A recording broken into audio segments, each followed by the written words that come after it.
बंधुओं नमस्कार।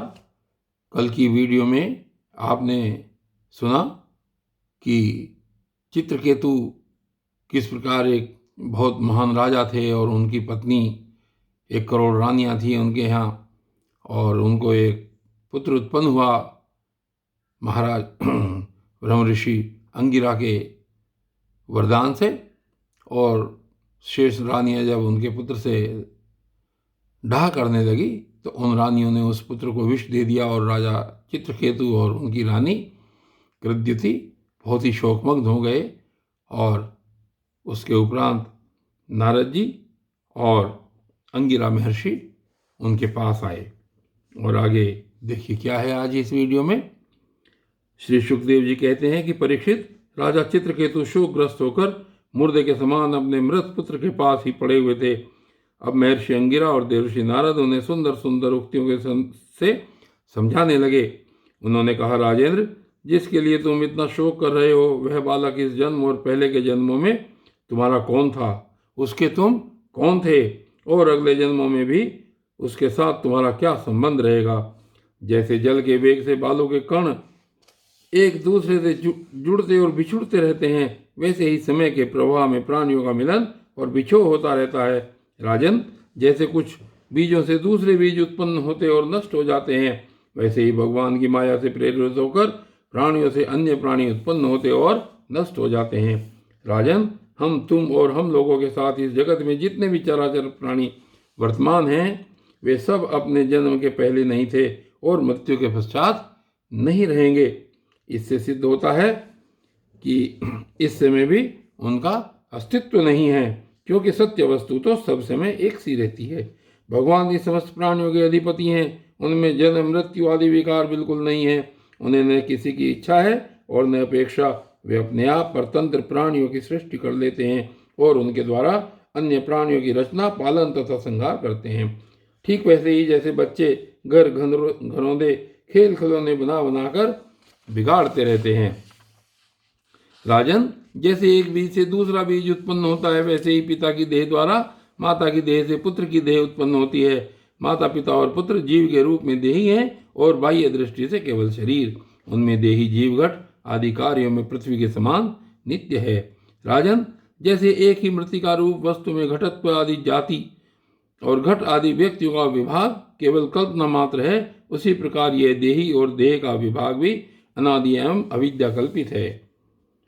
और इसमें आगे एक टिप्पणी दी है, कहते हैं कि अनित्य होने के कारण शरीर असत्य है और शरीर असत्य होने के कारण उसके भिन्न भिन्न अभिमानी भी असत्य ही हैं। त्रिकालाबाधित सत्य तो एकमात्र परमात्मा ही है, शोक करना किसी भी प्रकार उचित नहीं है। तो श्री सुखदेव जी कहते हैं कि राजन, जब महर्षि अंगिरा और देवर्षि नारद ने इस प्रकार राजा चित्रकेतु को समझाया बुझाया, तब उन्होंने कुछ धीरज धारण करके शोक से मुरझाए हुए मुख को हाथ से पहुंचा और उनसे कहा, राजा चित्रकेतु बोले, आप दोनों परम ज्ञानवान और महान से भी महान जान पड़ते हैं तथा अपने को अवधूत वेश में छिपाकर यहाँ आए हैं। कृपा करके बतलाइए, आप लोग हैं कौन।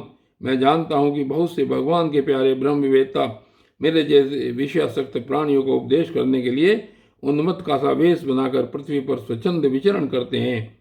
सनत कुमार, नारद, ऋभु, अंगिरा, देवल, असित, अपांतरतम, व्यास, मार्कंडेय, गौतम, वशिष्ठ, भगवान परशुराम, कपिल देव, शुकदेव, दुर्वासा, याज्ञवल्क्य, जातुकर्ण्य, आरुणि, रोमश, च्यवन, दत्तात्रेय, आसुरी, पतंजलि, वेदशिरा, बौद्धमुनि, पंचशिरा, हिरण्यनाभ, कौशल्य, श्रुतदेव और ऋतध्वज, ये सब तथा दूसरे सिद्धेश्वर ऋषि मुनि ज्ञान दान करने के लिए ही पृथ्वी पर विचरते रहते हैं। स्वामियों, मैं विषय भोगों में फंसा हुआ मूढ़ बुद्धि ग्राम्य पशु हूँ और अज्ञान के घोर अंधकार में डूब रहा हूँ। आप लोग मुझे ज्ञान की ज्योति से प्रकाश के केंद्र में लाइए।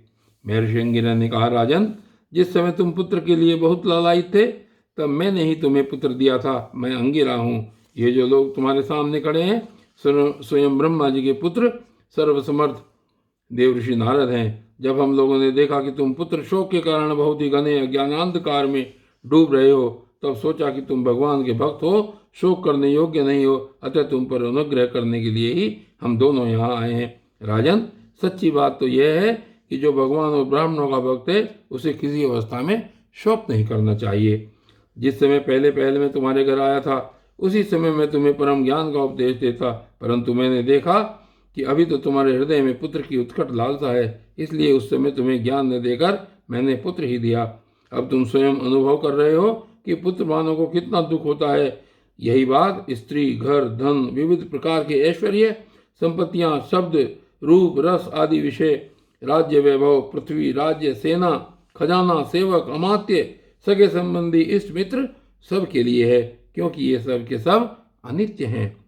सूरसेन, अतएव ये सभी शोक, मोह, भय और दुख के कारण हैं, मन के खेल खिलौने हैं, सर्वथा कल्पित और मिथ्या हैं, क्योंकि ये न होने पर भी दिखाई पड़ रहे हैं। यही कारण है कि ये एक क्षण दिखने पर भी दूसरे क्षण लुप्त हो जाते हैं।